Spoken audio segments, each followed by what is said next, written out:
Hello, RGL3300 students. Dr. Conway back for lesson 3 today. Don't forget that you have your quiz tomorrow as well on Tuesday, which must be completed by 11:30. Today we're going to go through this relatively lengthy presentation to give you an overview of some of the key points that I want to highlight as we go through. Okay, so let's get started on this.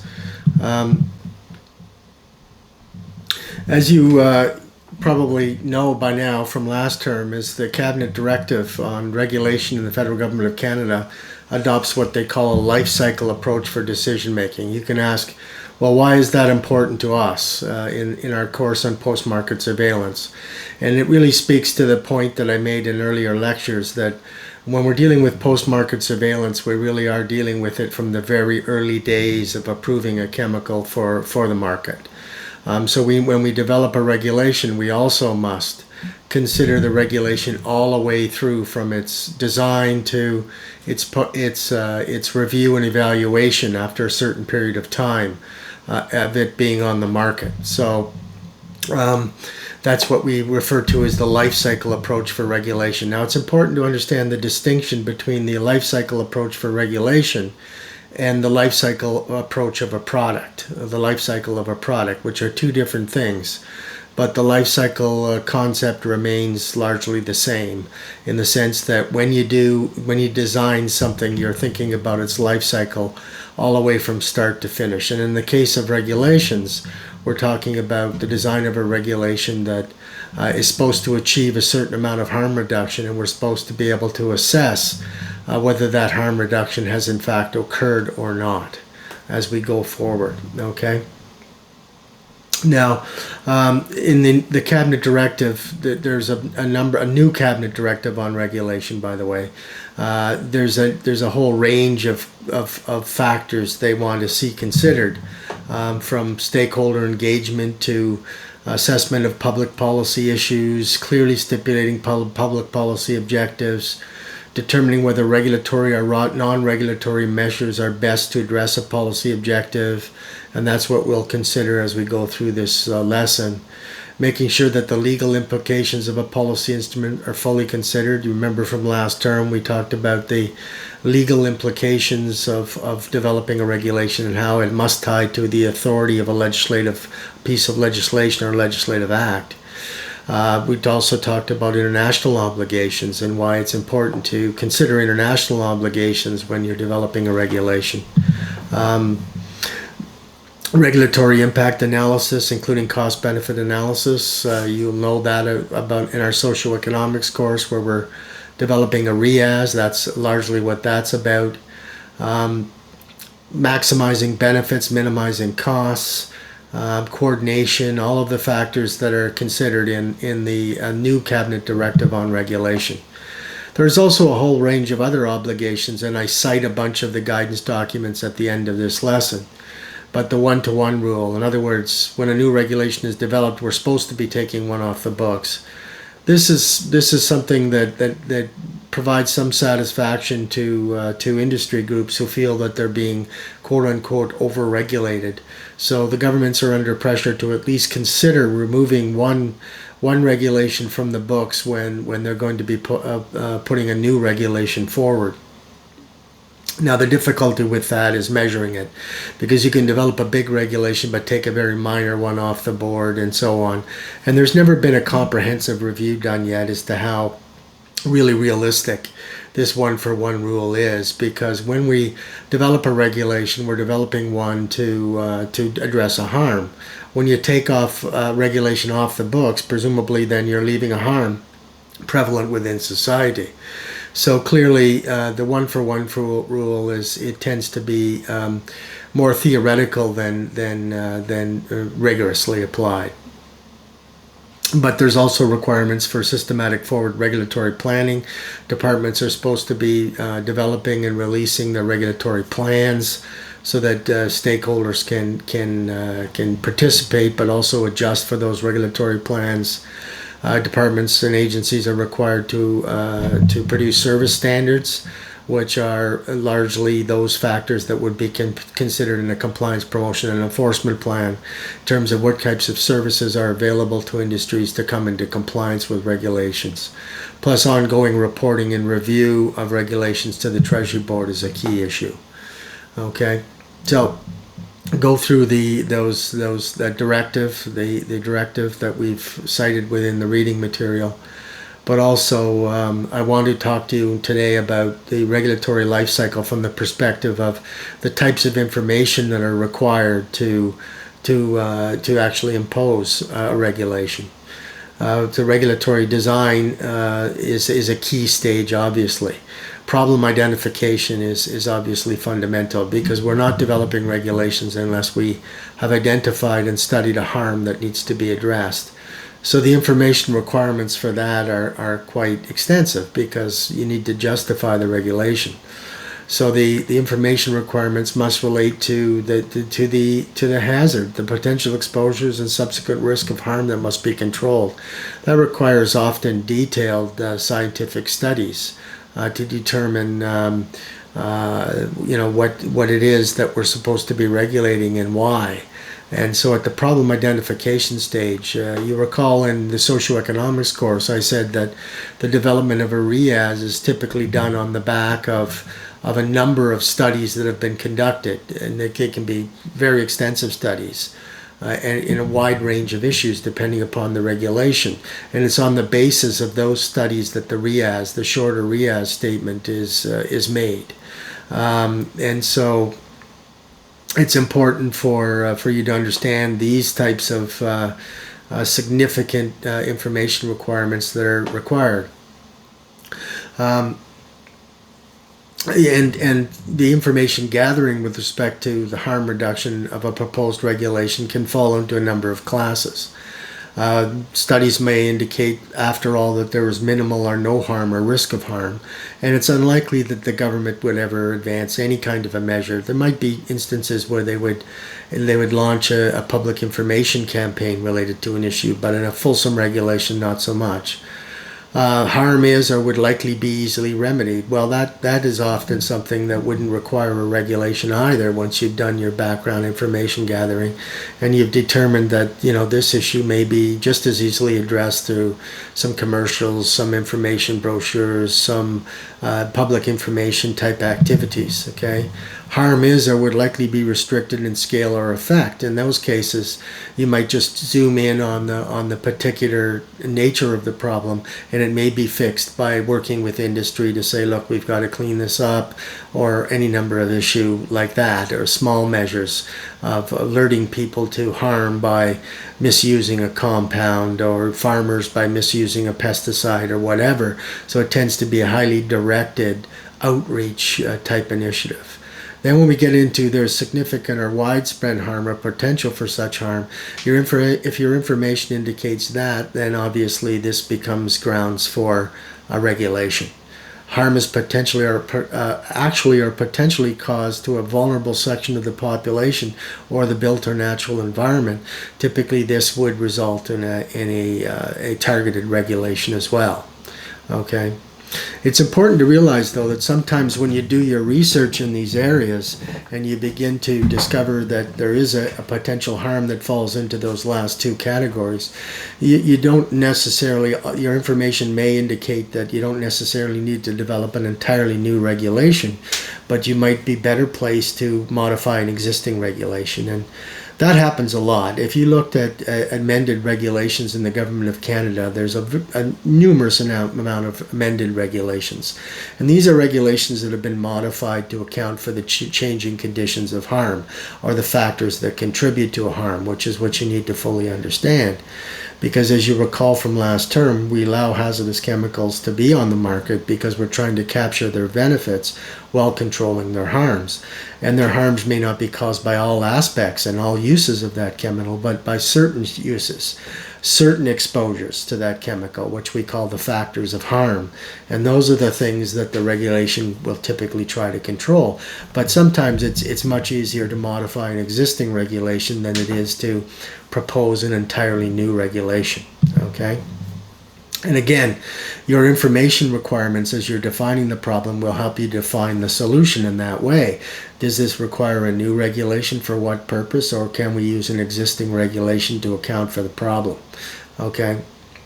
And so very specific information is required on the factors of harm to be able to determine these questions, okay? Or answers to these questions, that is. Amending an existing regulation, sometimes it's a gray area. Sometimes you need to expand the coverage of that regulation. Sometimes you need to expand who needs to comply, because the use of that chemical has been modified in the marketplace, where one sector never used it, now they are for some other new purpose that's come in the marketplace, and so maybe they need to be included in the scope of the regulation. There's a number of different factors that can lead to an amendment of an existing regulation. Assess policy instrument alternatives. So once you've identified the harm, you've determined that some regulatory action needs to be taken. You've assessed whether that needs to be a new regulation or a modification of an existing regulation. You need to you also need to step back a little bit and say, well, is the new nature of the problem that we're discovering, or the new problem we're discovering, is it in fact amenable to a regulatory response at all? And because policy instruments will play to different strengths, right? And so the factors of harm need to be considered in that context. The factors might be straightforward, but in many cases they will be complex in terms of science, empirical methods, socioeconomics, culture, gender, etc. And all of those factors must go into the consideration of what policy instruments should be used to address the harm. And policy instruments are differentially suited to the factors that the regulators are trying to influence as well. In some cases, it might make perfect sense to use a regulation because the involved entities are all relatively similar in terms of factors of harm. All right, so for example, if you're regulating auto emissions, then regulating the auto manufacturers is relatively straightforward because they all basically perform the same way in the same type of business. So regulation makes a lot of sense. They tend to be a highly homogeneous group. We know who they are. They're not huge numbers of entities, and they can be regulated with a common approach. But in some cases, that's not true. The sources of the harm may be very, very, very diffuse, dispersed and differentiated in technologies, techniques, and processes. And therefore they could be subject to, and they can have different capabilities and constraints, and therefore they can be subject to different economic circumstances that are involved. So in those cases, we might use an economic instrument rather than a regulation. For example, why doesn't the government regulate the greenhouse gas emissions of every individual in Canada? Well, that's clearly not a very viable option. So in contrast with that relatively naive approach, we adopt a price for carbon, which is an economic analysis approach, which economic instrument approach, which tries to send signals to every consumer about their use of oil and gas. Because why? Because we all live in different situations. We're highly dispersed. We're highly diffuse in terms of our technology, our capital resources, how much energy we use, and so on. So one standard regulatory approach would clearly not be adequate to deal with it. But on the other hand, while we will charge a carbon tax for all of us as users of oil and gas, some industries will have standard operating procedures, standard technologies, processes, and so on, and they're heavy emitters of greenhouse gases, and those industries would typically be regulated because of those characteristics. One, because they're heavy emitters. Two, because they have standard types of processes and technologies that they use, and therefore they can be more readily subject to regulation. For example, cement plants, steel companies, oil and gas producers, oil and gas refineries. These would be typically more subject to direct regulation. Okay, rather than everybody being subject to regulation. Some would be subject to economic instruments, and then some would be subject to more targeted regulation. And these types of decisions obviously can only be made on the basis of, what is the nature of the problem, who's involved, what is the scope of the problem, who are the stakeholders involved, what is their technology profile, how dispersed are they, and so on and so forth. And once an issue becomes too dispersed, too diverse in terms of technologies and techniques and processes, then regulation becomes less useful, and other types of policy instruments like economic instruments and public suasion and so on become more viable options. Okay. Then when we get to the right regulatory design, obviously, there's a number of different, information requirements there. Predictive models, for example. How will regulated parties behave once we do regulate them? For example, we talked in the past about the cell phone law in automobiles, driving and cell phones. And we would need information on, well, how will that behavior, that harm-causing behavior, be impacted if we regulate or charge fines or whatever, and being able to anticipate that, so you can anticipate what types of results you can expect from controlling the factors of harm and how quickly you can expect those. Okay, and the information requirements here can be quite extensive. If we do this, are we going to drive certain companies out of business? If we do this, are we going to make more products too expensive for the average consumer? If we do this, are we going to disproportionately impact Aboriginal groups vis-a-vis other groups, or so on and so forth? All of those factors need to become part of the socioeconomic analysis, but also the scientific, cultural groups, and so on, all have to be considered when developing a regulation. And this becomes particularly problematic when you consider that when we're regulating for hazardous compounds, we're not just regulating them as products, but we can be regulating them as constituent parts of products. In other words, as inputs to the making of other products. Or they can be used in production processes as part of the production line. For example, certain types of chemicals are used to clean computer chips and so on and so forth. And they can be very hazardous if there's exposure to them because they're very caustic and toxic. Sometimes when you're regulating certain classes of chemicals, you have to deal with all three of these because they can be sold as products, a cleaning agent. They can be sold as constituent parts of products used to, say, make plastic or other specialty products, or used in the production process to clean assembly lines or clean computer chips or clean computer screens or whatever the case may be. Or coat computer screens, and it's just endless the number of things that some chemicals can be used for that fall into all three of these classes. So how do you design a regulation that accounts for that? Becomes very complex and requires quite extensive information. And of course, all of these things are fed into the scientific process, right? To determine, where are the factors of harm in all three of those classes, as products, as constituent parts of products, and production process. They may all pose different types of exposure risk.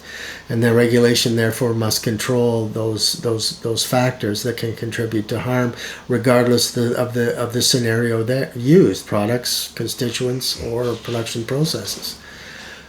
So we need to know a lot of information about the substance to going forward, hazardous properties of the chemicals, nature and extent of the hazards, situations that expose people in the environment to those hazards. We all know by now that hazard times exposure equals risk. Extent of exposures, establishing acceptable risk thresholds, risk management, risk characterization options, and so on. All of these become important information requirements for any chemical regulatory process. So you can see that before a regulation is posted to Gazette 1 as a notification, a lot of work has to be done in generating the information required to develop a proper approach to addressing the factors of harm related to a chemical compound. Then, as part of the regulatory life cycle, we have to have performance goals and measures for outcomes and outputs. If we regulate, we have to know whether our regulation is being successful or not. And that has to be adopted at the design stage of a regulation. You cannot get a regulation approved in the federal government of Canada without planning it all the way through its life cycle to performance measurement and evaluation. Okay, that has to be signed off to get a regulation approved for Gazette 2. Okay. actually for posted to Gazette 1, and then if it's modified, reposted for Gazette 2. So this requires, obviously, how the regulation will influence the factors of harm that you're trying to address. Will they go up for a period and then come down? Or will they go down automatically? Or will they go down to a certain point and then largely stay flat? And that's acceptable. That's enough. We're willing to accept that level of residual risk, and so on. So you have to do what's called a results-based management framework to get a regulation approved. That looks at outputs and outcomes and outputs. Well, inputs, outcomes, and outputs. And you have to devise a various ways that you're going to determine performance review and evaluation. What indicators, what metrics are you going to use? That all has to be approved at the beginning, because you cannot begin to review a regulation 5 years down the road and say, oh, let's change this metric. No, the metrics that were signed off at the approval of the regulation, the performance management review and evaluation framework that was approved at the adoption of the regulation, has to be used to look at the performance of the regulation down the road, okay? And this, of course, requires quite a sophisticated understanding of cause and effect. If we do this to the factors of harm, they will behave this way. And then 5 years down the road, were our predictions correct? Did we see it that way? And did it actually occur that way? Okay? And then regulatory decision making, we already know that we need to be able to look at the REAS from the point of view of expected benefits, costs, and other impacts. So whenever we're in the Government of Canada, whenever we're looking at a regulation, we need to have adequate information to deal with the regulatory impact assessment study or statement. And that requires us to say that with this type of regulatory design, we can expect these types of costs and benefits. And this type of profile, if we're finding that the costs greatly exceed the benefits, then we have to have justification for that, or we should be changing the regulatory design in some way. You're going to be learning in the socioeconomics course the various sections of the REAS. You should already pulling down the REAS writer's guide, as I said, and you'll find the following types of categories in that, which I won't go through now because we'll be dealing with that a lot in socioeconomics. Then performance review. Performance review framework, as I said, must be in place, and the regulation will typically be reviewed on a 5-year basis, okay?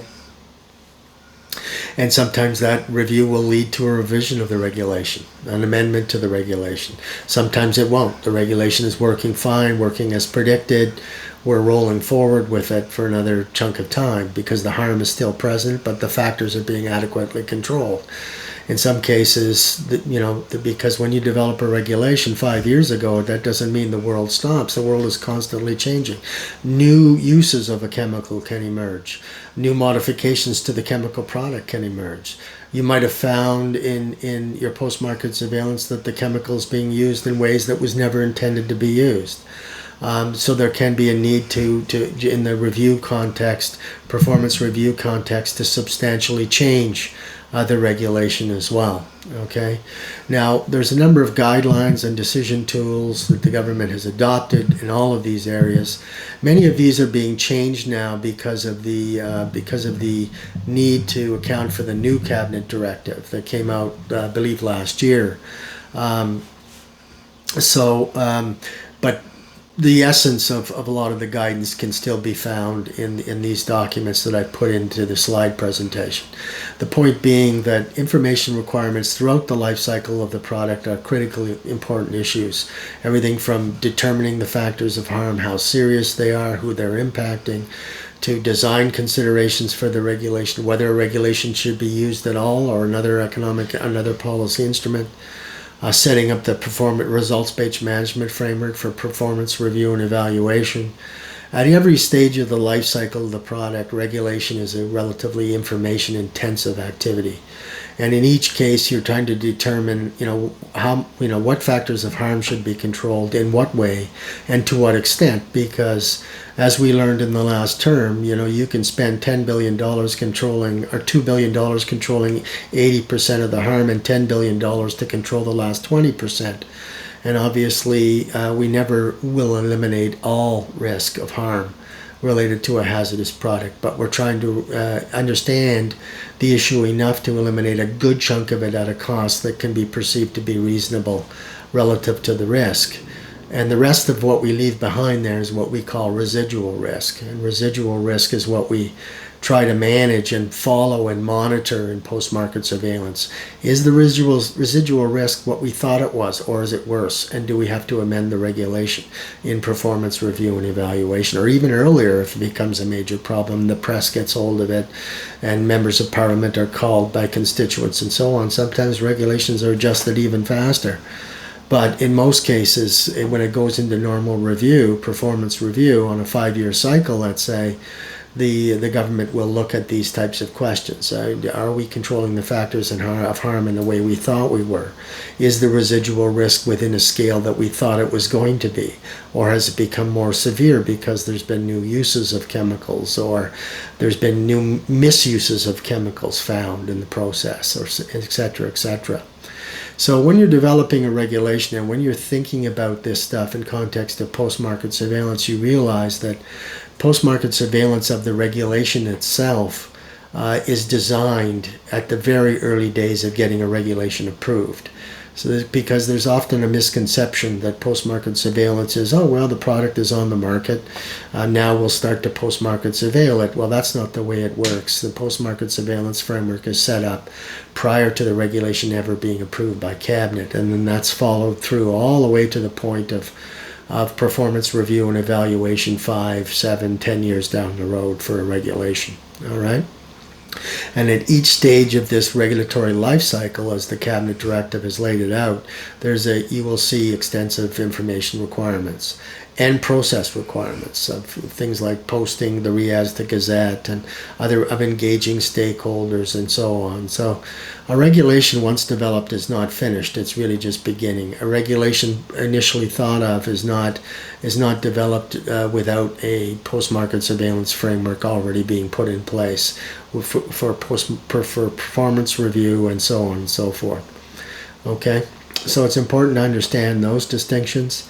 Regulations, if they're going to be effective, have to have all of these things tied up in a nice bow before the Cabinet will ever agree to it. Why? Well, because, well, one, we want to know that we have done all the research necessary to control the factors of harm, but we're doing so in such a way that it does not impose unnecessary costs and opportunity cost. Unnecessary expense and opportunity cost for the regulated parties to achieve the objectives we're trying to achieve. Each stage requires extensive analysis, and that's why regulations take as long as they do. You don't just cough up a regulation in 3 or 4 months. It's regulations that are, particularly if they're medium to high impact regulations, are often in the development mill for 2 or 3 years or more before the regulation is fully developed, unless, of course, it's a very urgent matter. All right? So on that score, I'll let you go. Don't forget the quiz for this Tuesday for this course, and then we'll carry on from there. Okay? Take care, gang. Bye-bye now.